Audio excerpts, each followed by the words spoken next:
Familiar types, familiar gestures. Strong, subtle silhouettes with the validity of timeless symbols. These figures have been cut out of wrapping paper. There are 20 of them in all, arranged in a rhythmic sequence to form a panel 5 foot high and 60 foot wide. This serves as the plan for a decoration on the wall of a new building in Santiniketan. In its final form, the cutouts will be replaced by colored tiles. The tiles have been manufactured in Purulia and sent to Santiniketan in packing cases. Each piece of tile comes separately wrapped and numbered. They're first assembled on the floor like so many pieces of a jigsaw puzzle. While an assistant puts the tiles in position, the artist has to make sure that they have been properly placed.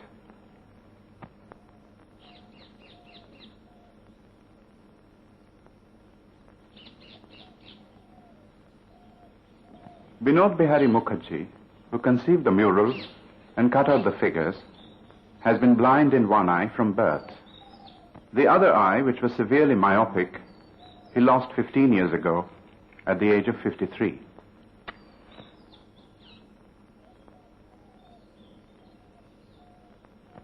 Benode Behari has lived most of his life in Santiniketan. He was away for a period of 10 years, but came back in 1958 as a member of the faculty teaching the theory of art. His wife teaches art in a school in Dehradun. His daughter, his only child, studies painting in Baroda. This is the first time both form and spacing is a blind man's space. যদি তোমার কোনো জায়গায় এটা সন্দেহ থাকে কিরকম চোখে তো ভালো লাগে না, চোখ বুঝতে হবে না, তুমি একটা এক্সট্রিম থেকে একটা সলিড পোর্শন গ্লেস জায়গা থেকে সে কিন্তু তুমি হাত বুলিয়ে সেকেন্ড পোর্শন আসবে।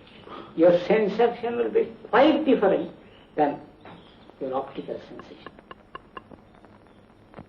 Apart from an hour or so on the site of the decoration, Benode Behari spends most of his time alone in his cottage near the arts campus.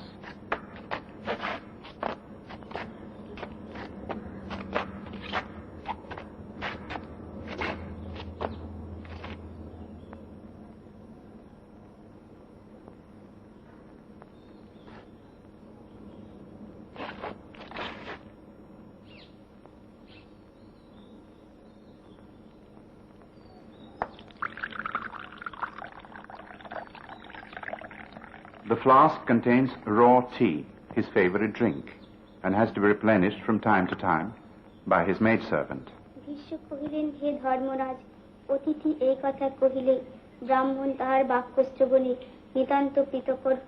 Before he lost his sight, Benode Behari had been an avid reader of books. But in his childhood, his formal education was greatly hampered by his physical handicap.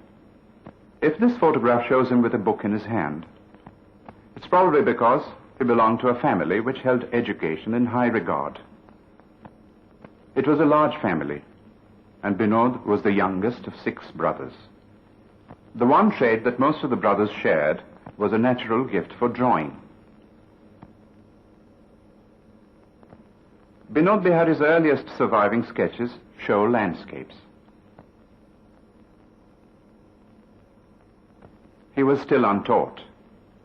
At the age of 15, he was permitted by a leading eye specialist of Calcutta to take up the study of painting.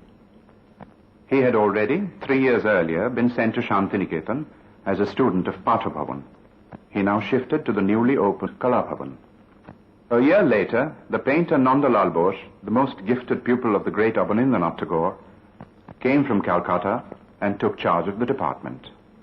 A great teacher as well as a great painter, Nandalal allowed his pupils to explore freely within the broadly defined limits of Oriental art.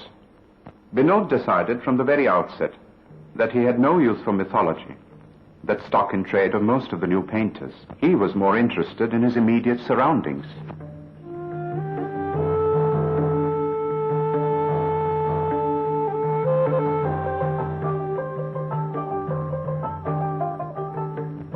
The starkly beautiful countryside around Santiniketan, its flora and its fauna, and the sturdy life of the Santals in the villages All these found expression in the sketches and paintings of Benode Behari's early period.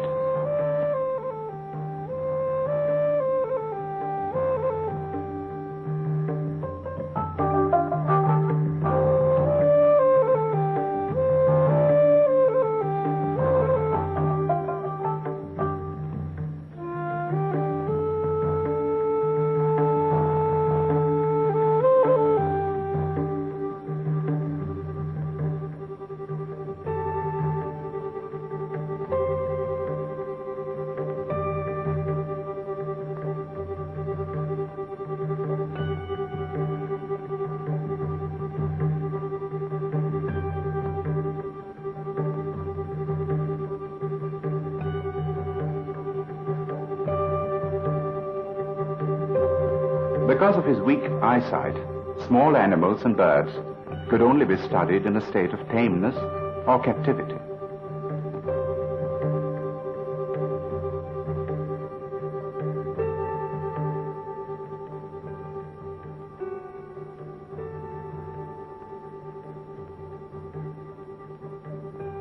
If some of his earliest paintings showed an influence of Nandalal Bose, there were others which already revealed a marked individuality.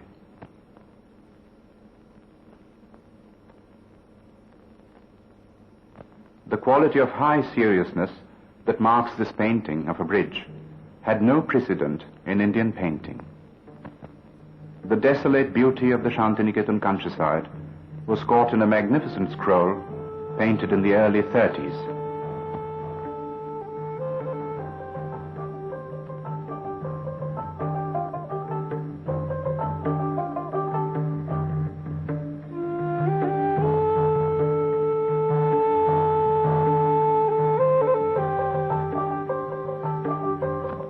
There was no doubt that a painter of striking originality had appeared on the Indian scene.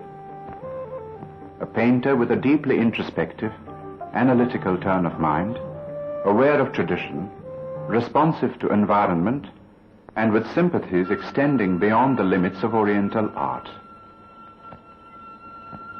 In 1937, while he was on the teaching staff at Santiniketan, Benode Behari visited Japan.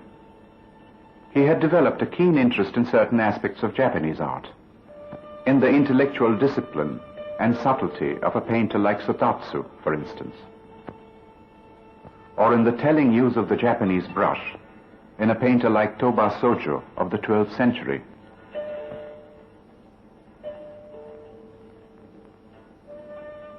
Soon after return from this very rewarding trip, Benode Behari was assigned to paint a fresco on the ceiling of a new dormitory in Kalabhavan.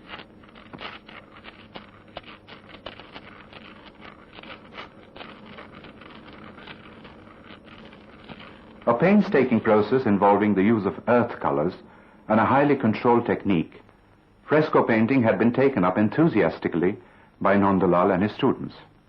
Benode Behari had been familiar with a fragment of an Egyptian fresco which showed a pond surrounded by trees. Benode too put a pond in the middle of his composition. But around it, instead of just trees, he packed all of his 20 years of loving and meticulous observation of rural life around Santiniketan and all of his effortless mastery of technique.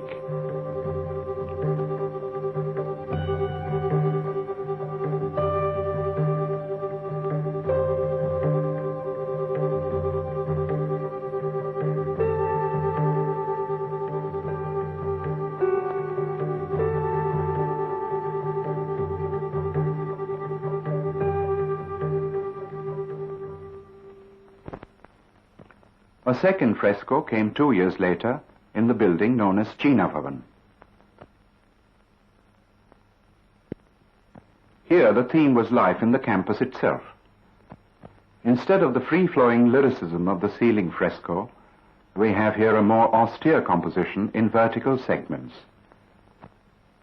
But the touches of humor and the marvelous observation of types and gestures are still there.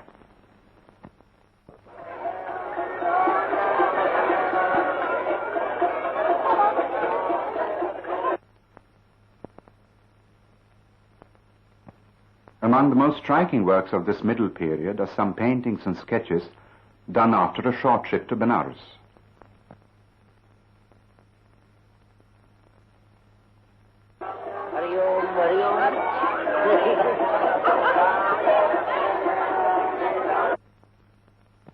Once again, he succeeded in stripping his subject of all its superficial trappings and catching the essence beneath the surface.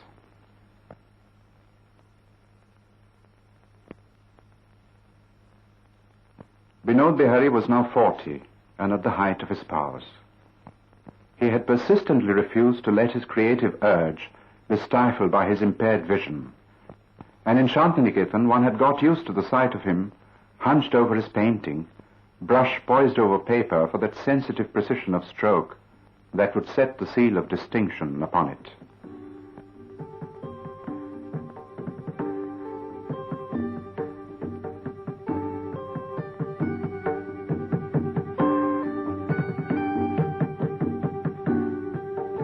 His interest in calligraphy had led him to the Bengali script, and this in turn had led to some finely distinctive book covers.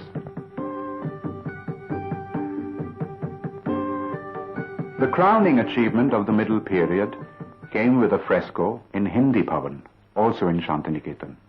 This time, Benode Behari chose a religious theme, the saints and mystics of medieval India. Hundreds of studies and sketches preceded the actual painting of the fresco. Benode had studied the lives of the saints and had found that many of them had come from the lower strata of society. Kabir, for instance, was a weaver, Dadu a cotton cleaner, Rabidas a cobbler, Sena a barber, and so on. In spite of their lowly origin, they had found faith and were able to instill faith in others, not through the preaching of exclusive religious doctrines, but through a simple philosophy of love and tolerance, which they practiced in their own lives and which came out in their songs and sayings.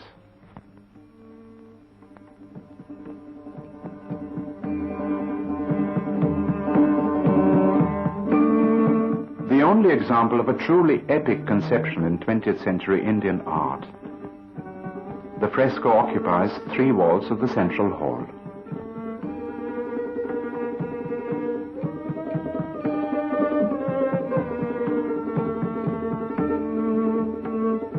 The whole composition shows a remarkable cohesiveness. Saints and devotees, cities and mountains, rivers and trees and people, all fuse into an organic whole and make it a profoundly original and valid conception of the theme. There are resonances of other styles and other periods, but all the influences have been assimilated into a synthesis that bears the unmistakable hallmark of Benode Behari Mukherjee. যেখানে যে basic জিনিসটা আমার কাছে pre-renaissance বলে মনে হয়েছে সেটা নিয়েছি। তারপর বাইজেন্টাইন, জৈন, পট, পাটা, তোমার হিস্টোরিয়ানের কাছে এটা অনেক তফাৎ থাকতে পারে, কিন্তু আমার কাছে তোমার কাছে আর্টিস্টের কাছে কি তফাৎ? তুমি একটা জৈনের পাশে একটা তুমি ফোক ফিগার দিলে কার বাবার সাথে দিয়ে যদি ভাবে। As for its technical aspect, Benode Behari's incredible confidence is revealed in the fact that the whole painting was done directly on the wall without the help of a preliminary tracing.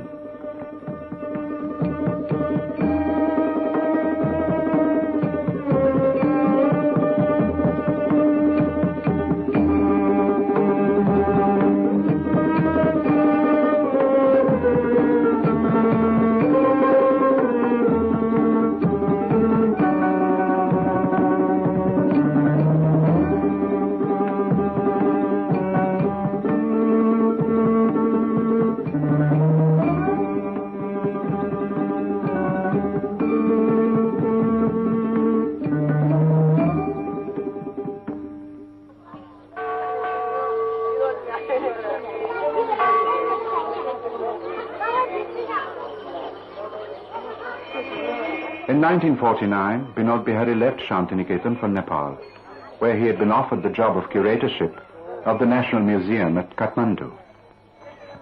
The novelty and richness of the scene had an immediate impact, and the place and the people were caught in a profusion of sketches and paintings.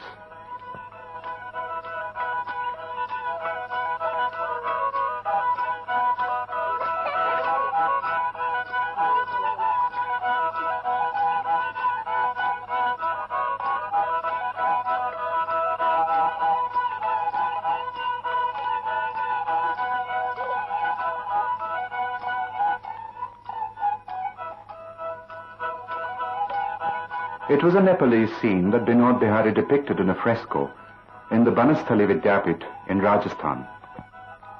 While in Nepal, the conviction had grown in Benode Behari that the conventional distinction between fine arts and handicrafts was not a valid one, and that teaching methods today should be modified to take this into account. He put this realization into practice in his own school, which he started in Mussoorie in 1953. When he didn't teach, he painted mountainscapes, seeking for the first time in his life to capture some of the fleeting aspects of nature.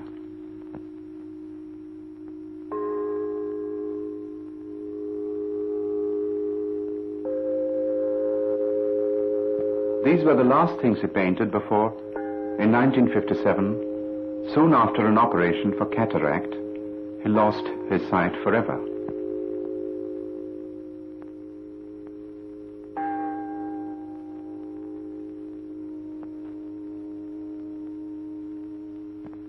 A lesser man might have crumbled under the impact of the tragedy. But Benode Behari went on to prove that even for a visual artist, loss of sight need not mean the end of creation. That there was an inner eye, an inner vision, born of long experience and deep devotion, which the artist could call upon to come to his aid, to guide his fingers.